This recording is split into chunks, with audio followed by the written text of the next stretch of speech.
YouTube, how's it going? Frogs Angels is back with Week 12 NFL score predictions. I predict the score of each game every single week, and we take a look at some lines, see if games are worthy for putting money on.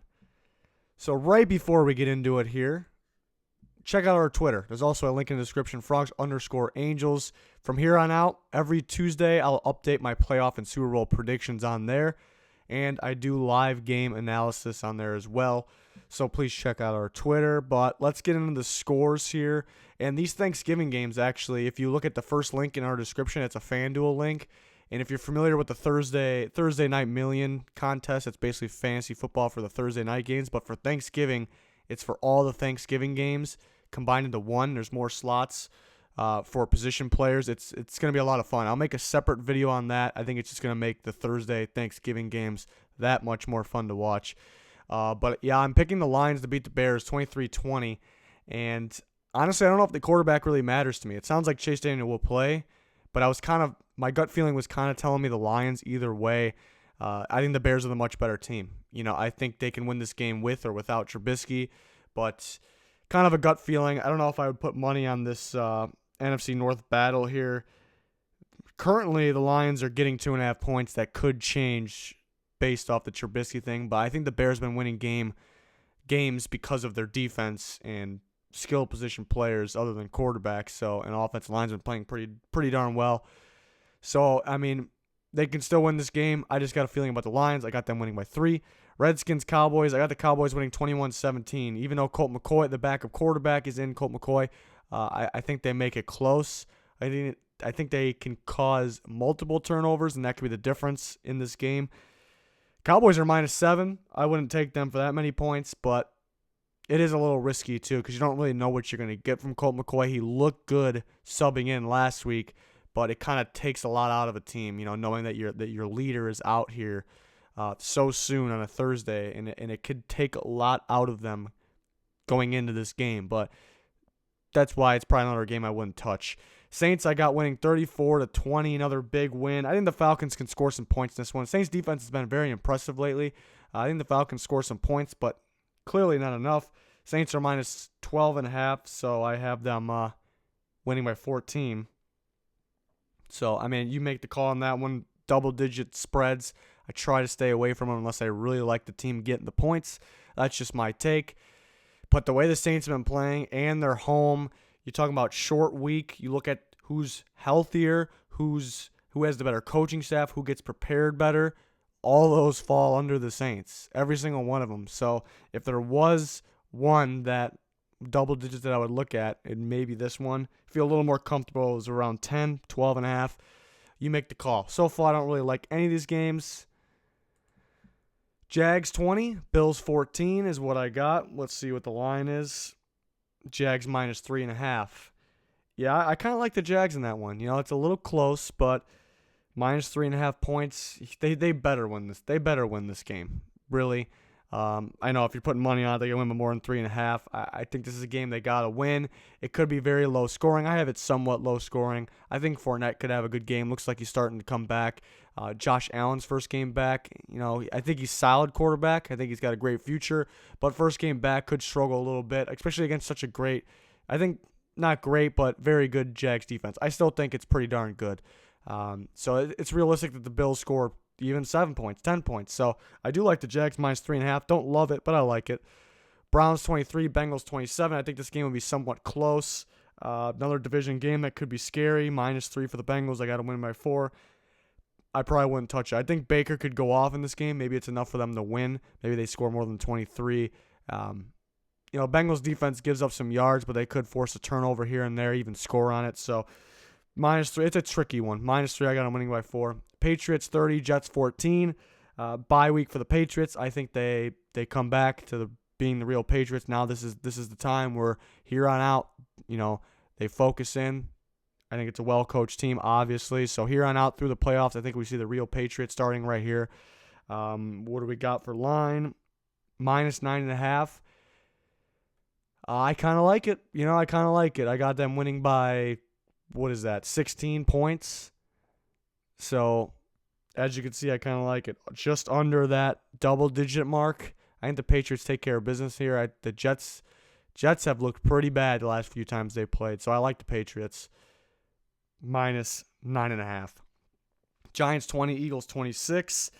Giants are winning some games. Eagles are losing a lot of games lately, so I guess it's tough. Minus 5.5 for the Eagles, so maybe it's a close call. I think the Eagles, kind of a weird scoreline, 26 there. I think they'll be able to get the yards and march down the field. They struggle in the red zone a little bit, and I think that kind of carries over to here. I think they get the field goals instead of the touchdowns. It could be a way bigger win if they can convert, but I think I'm pretty confident about somewhere around this scoreline, minus 5.5.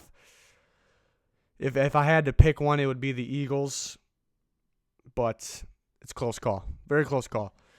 Moving on. Niners 24, Bucks 28. I said during last week's game I wasn't picking the Bucks again, and here we are. I picked the Bucks again.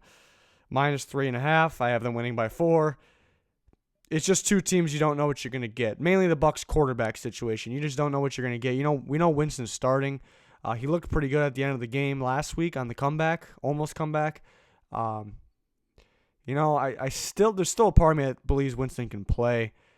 But when he starts games, it's looked pretty bad. I just wouldn't touch this game just because you don't know what you're gonna get. You just really don't know what you're gonna get. The Niners could rack up some points against the weaker Bucks defense, but it's a tough game. I just wouldn't touch it. Seahawks 21, Panthers 24. I had a hot take here. I think overtime game we see here. It's a pretty bold statement, I guess. Hard to predict overtime games. But I'm thinking 21-21 overtime. Panthers win by a field goal. Just a feeling. Most likely it won't be an overtime game. But that's just it's kind of my feeling. I got the Panthers winning because they're home. They should be the better team, but are they is the question. And they're due for a bounce back game. That's the reason I got them winning. They just lost to the Lions. The Seahawks have looked good recently. Minus 3.5 for the Panthers. Wouldn't touch it. Definitely would not touch that. Game could go either way. Got them winning by 3 though. Raiders 13, Ravens 28. I think this is a score line. Really, no matter who plays at quarterback, I think Lamar Jackson will. They're better off with Lamar Jackson in this game. I think he could run all over him. They're minus 10.5. You know what? It looks pretty good, and I do like it. I do like the Ravens minus 10.5, but there is a chance of Lamar Jackson that he could struggle because he's still got to develop as a passer, and if maybe the Raiders can somehow shut down the run on him. They can't shut down running backs, but maybe they somehow can slow that down. Maybe they can pick him off. So there is a slight concern there. But first glance, minus 10.5. I know it's double digits. I don't really like double digits, but I got them winning by 15 here. So again, don't love it, but I somewhat like it. Cardinals 14, Chargers 27. The Chargers are minus 12.5. I got them winning by 13. Too close to call. Double digits. Probably wouldn't touch it either way, even though the Chargers are a much, much better team. What should happen is they should win by 20, but will they? Knowing the Chargers, 12.5, pretty close. I mean, you could take the Cardinals getting the points, but that's also risky. So another one I wouldn't touch. Steelers 24, Broncos 20. I think pretty close game. I think the Steelers are the better team. Broncos are very talented. I think coaching can keep them out of it, like it has in the past. But I think they at home, they put up a fight with them. The Jags put up a fight with them. I think Broncos, Jags, similar teams. I think the Broncos actually have more talent. So it can be somewhat of a similar matchup, and this being in Denver could be the difference. And I figured Denver would be a good bet because I figured they'd be getting a lot of points, but I see it's +3 here. I have them losing by 4. So another risky one. I figured they would be like +6, 7. I'd feel pretty confident with that.